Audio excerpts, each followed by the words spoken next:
Hello, I come to you today with a bookish video, namely my November wrap-up. I think this is the first monthly wrap-up I've done on this channel, so we'll just head in and see how it goes. Oh, by the way, yeah, all this pudding head, I've been putting Christmas decorations up today, so yeah, a bit of extra sparkle. First thing I'm going to talk about today is a set of 3 novellas by Claire North, which are collectively known as The Game House. Individually, they're titled The Serpent, The Thief and The Master. These are only available on audio and digital, as far as I'm aware, at the moment. Came out at the beginning of November. I'm not sure what the plans are for them to come out in print. Yeah, The Game House is set around a gambling house which operates sort of outside time and space, so each novella is set in a different place and time period. The Serpent is set in 1700s Venice, The Thief is 1930s like Bangkok, Asia area, and then The Master is sort of global. I don't think we're given a time period for it, but I just assumed it was present day or slightly in the future. Basically, as you might have guessed from that, each novella sort of progresses and moves on within the history of the games house and the players within it. So basically it's somewhere that people can go to gamble and play normal games like chess or roulette and gamble money and possessions, but also the stakes can get a little bit higher and the players can get involved with sort of political elections and wars, and also gamble things like memories and emotions and time. Much like the other books that North has done, there's sort of some interesting themes in there. It's not the best work that I don't think she's ever done. I really enjoyed The Serpent. That was definitely a standout for me. The main character, Thene, she sort of comes into the games house not really of her own accord, and I really enjoyed how she sort of assimilated into the world and how she dealt with what was happening. And then as the sort of novellas progressed, it was still interesting. I just felt it lost, as with some of North's other work, sort of the premise is really interesting and then it just sort of peters out towards the end. I'll definitely use it as a chance to look at her writing style and ideas if you're interested in reading anything else that she's done, again, because then you can just sort of read 1 or 2 or dip in and out if you want to, and it's just like a faster paced way of getting to grips with how she writes. Also, if you are interested in audiobooks, Peter Kenny does the audiobook for this, which he has done for her other works, and I really enjoy him. Definitely worth it. The next book is also a collection, but of a slightly different type, which is The Opposite of Loneliness by Marina Keegan, which is a collection of short stories and essays. There's been quite a bit of hype surrounding this for a little while. Marina Keegan was a graduate at Yale University who was really tragically killed very shortly after her actual graduation. So this collection is published posthumously by her family and professor.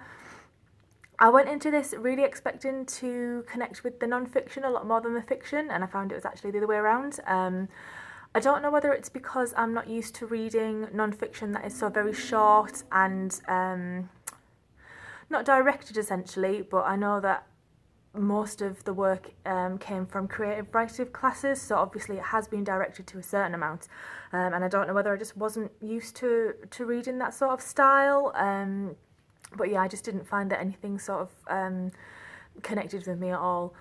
The fiction element, I really did enjoy most of the stories. There was sort of a range of lengths and tones. However, there was a really big theme of sadness throughout all of them, either the subject matter or the endings. I don't know whether that was anything to do with editing and the stories that were chosen by the people that put the collection together, considering the circumstances, or whether that was just a theme that Marina sort of took on and went with. Yeah, I think obviously it's difficult to read something like that without thinking about the context, but I did really enjoy the fiction, just maybe not as much as I was expecting to. But again, really great collection to dip in and out of. I read it pretty much all in one sitting because it is very short and the stories are short, but you could definitely use it to dip in and out of. Bit of a science fiction turn for the next one, which is The Stone Man by Luke Smitherd, which I also listened to on audiobook. This is classed as a science fiction horror. I don't know how far I'd go to actually call it horror.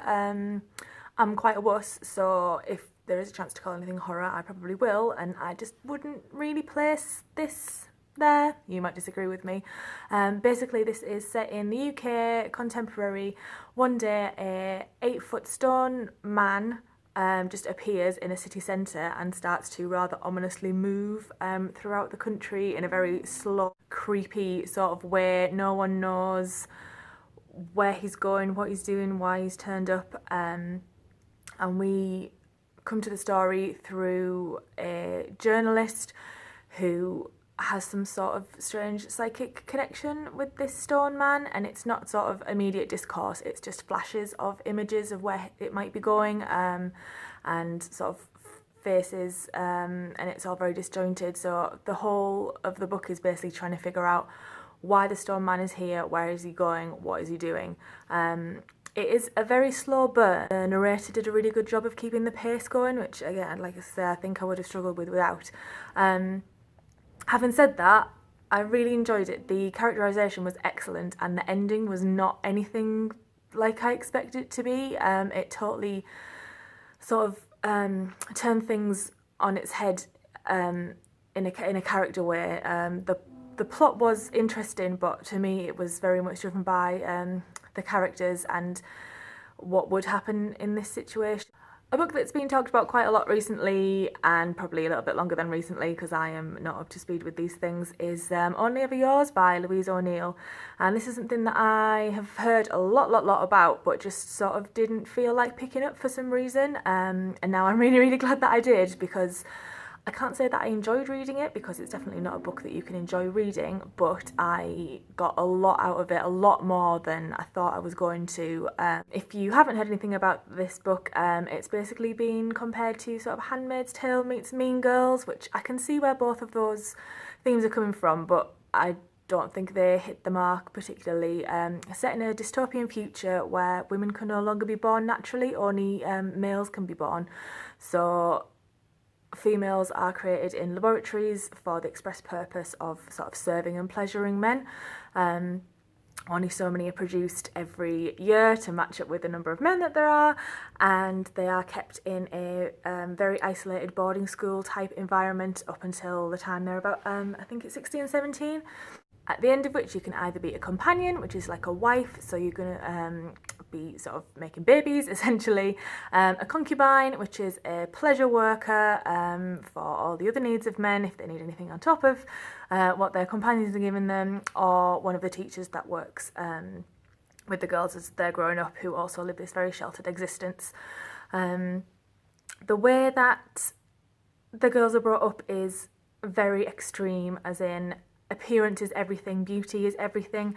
Basically, in this sheltered environment that they're brought up in, they are taught to be the best, be the most beautiful. You will get the best match from that way. Every morning they upload pictures onto their social media, which is the only contact they have with the outside world, and these pictures are judged into rankings, and these rankings are like life, just everything, and because of this there's a lot of extreme content regarding eating disorders and body dysmorphia and certain types of, I would say, self-harm, and the negative impact that social media and our interaction with life through technology can have.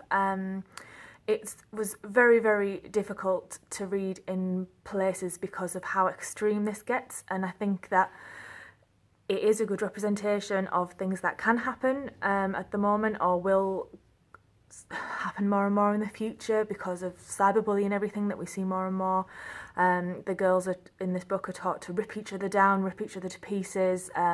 If you're not perfect, you're nothing. It's very open that you can saying negative things about someone else, and also the way that friendship circles work and the group dynamics, and the very extreme nature of a close adolescent relationship and group of people.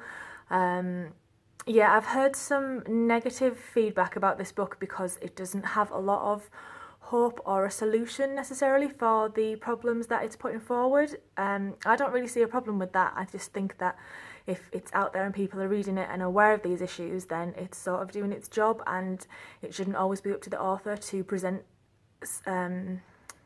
a solution for you or for us, the readers, or for society. Part of it is just using it as a springboard, which obviously a lot of books are and should be. So yeah, I think if you don't have any issues with the content, then you should definitely read it. As I say, I, as a reasonably body comfortable 30-year-old woman reading it, found some of it very distressing and hard hitting. So yeah, do think about it before you pick it up, but it is definitely worth a read. And I'll also be reading her other novel, Asking for It, that is on my TBR pile at the moment. And my final book for November, just to end on a lot more of a positive note, was The Long Way to a Small Angry Planet by Becky Chambers, which was just an amazing book. I absolutely fell in love with it, utterly and completely. It is, again, science fiction, but I wouldn't let you put you off if you're not a fan of science fiction, because to me this is more of a so I don't know, domestic society, how people get on with each other story. Basically, there is a small spaceship with a sort of quite tight-knit crew that go on this long journey to a small planet, and just how they get along. This crew is made up of a lot of different species who have a lot of different cultural backgrounds, as in sort of living situations, gender norms, sex norms. There's also a little bit about artificial intelligence and whether that will get to a point where AI should have the same rights as other sentient beings, how we assimilate other cultures into our own, how we interact with people that do come from a different background, even if we think we're accepting of them, which sounds very heavy hitting, and it's not at all. It's all full of the smooshy feels, and it's just lovely. The interaction with a lot of these characters, I mean, I cried like about 5 times, and I don't really cry at books, and as soon as I finished it I just wanted to start reading it again. And I don't really reread either. There's been a lot of comparison to like Firefly, and I would also say if you've read the Ketty J series by Chris Wooding, there are some similarities there, but yeah, just a really absorbing book with a really well built world and characters that I felt you connected with absolutely instantly. Yeah, like I say, even if you don't enjoy science fiction, I would really give this a try. Yeah, I will definitely be looking out for Becky Chambers' other work. Unfortunately, it's going to be a while because this has just come out, but we can but hope. So yeah, that was everything that I read in November. If you have read any of those books and you agree with me or don't agree with me with my opinions, or you have anything further to say, then let me know down below or on one of my other social media channels. I have rambled definitely for long enough now, and you're probably sick of my pudding head, so I will go leave you in peace. Until next time, bye.